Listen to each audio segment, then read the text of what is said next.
নমস্কার বন্ধুরা, আজ আমি শেয়ার করছি সুজি দিয়ে তৈরি একটি নাস্তার রেসিপি। আর এটা তৈরি করা খুবই সহজ আর খুবই কম সময়ের মধ্যে এটা তৈরি করা যায়।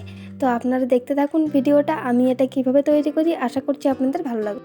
বানানোর জন্য আমি নিয়েছি এখানে 1 বাটি সুজি। তো এখানে 200 গ্রাম মতো সুজি আছে। একটা পাত্রে আমি নিয়ে নিচ্ছি। আর এই রেসিপিটা বানানোর সময় আপনারা অবশ্যই একটা বাটি বা কাপ মাপ করে সব উপকরণগুলো নেবেন। তো 1 বাটি সুজির জন্য আমি এখানে নিচ্ছি 1 বাটি গরম জল। আর এই জলটা গরম আছে। জলটা দিয়ে আমি ভালোভাবে এটা আগে মিশিয়ে নেব। এই দেখুন জলটা গরম আছে, সেই কারণের জন্য সুজিটা খুব তাড়াতাড়ি জলটা টেনে নিয়েছে। তো এখানে আমি আরও হাফ বাটি জল দিয়ে দেব।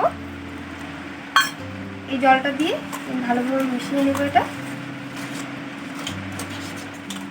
তো এই গরম জলটা দিয়ে এখন আমি সুজিটা একটুখানি ভিজিয়ে রাখবো 10 মিনিট মতো। এই দেখুন বন্ধুরা, এখানে আমি সুজিটা 10 মিনিট মতো রেস্টে রেখেছিলাম। আর এখন দেখুন সুজিটা অনেকটাই ফুলে গেছে আর খুব ভালোভাবে ভিজেও গিয়েছে। তো এই সুজিটা এখন আমি একটা মিক্সির জার নিয়ে নিয়েছি। তো এই মিক্সির জারে করে পেস্ট করে নেব। আর হ্যাঁ, পেস্ট করার সময় আমি এখানে দিয়ে দিচ্ছি 2 চামচ মতো চিনি। এখানে চিনিটা আপনাদের ইচ্ছা মতো দেবেন। যদি আপনাদের মিষ্টি কম পছন্দ হয় তো কমই দেবেন।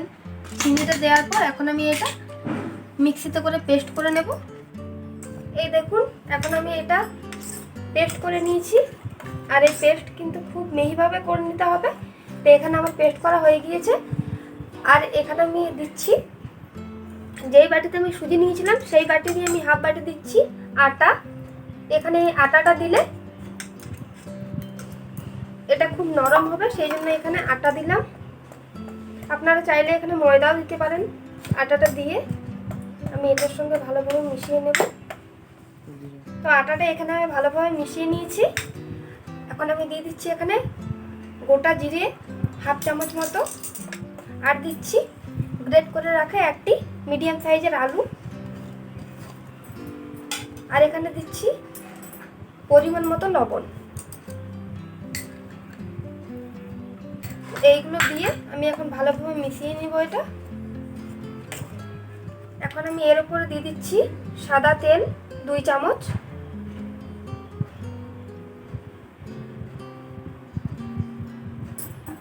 এই সাদা তেলটা দিয়েও আমি বেশ ভালোভাবে এটা মিশিয়ে নেব। আর এটা মেশানো যত ভালো হবে তত কিন্তু এটা খেতেও ভালো লাগবে। তো এখানে এখন আমার এটা মেশানো হয়ে গিয়েছে।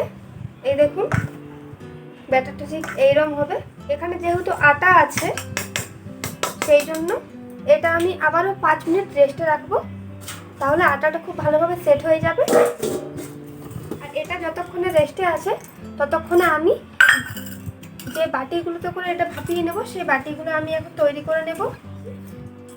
আর বাটিগুলোতে আমি একটু করে সাদা তেল দিয়ে দেবো প্রথমে। ভালোভাবে চারপাশে লাগিয়ে নিয়েছি। এখন এই বাটিতে আমি দিয়ে দিচ্ছি একটা কাগজ। কাগজটা দেওয়ার পরও আমি একটুখানি তেল ওপর থেকে দিয়ে দেব।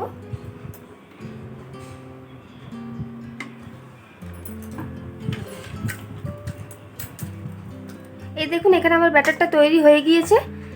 আর এইরকম ঘনত্বের হবে ব্যাটারটা। এই দেখুন। তো এখন আমি এই যে বাটিগুলো সেট করে রেখেছি এই বাটিগুলোতে আমি এই ব্যাটারটা দিয়ে দেব। তো ব্যাটারটা দেওয়ার পর আমি বাটিগুলো দেখুন ভেতরে করে ঠুকে ঠুকে দিচ্ছি, তাহলে এটা কি হবে খুব ভালোভাবে সেট হয়ে যাবে।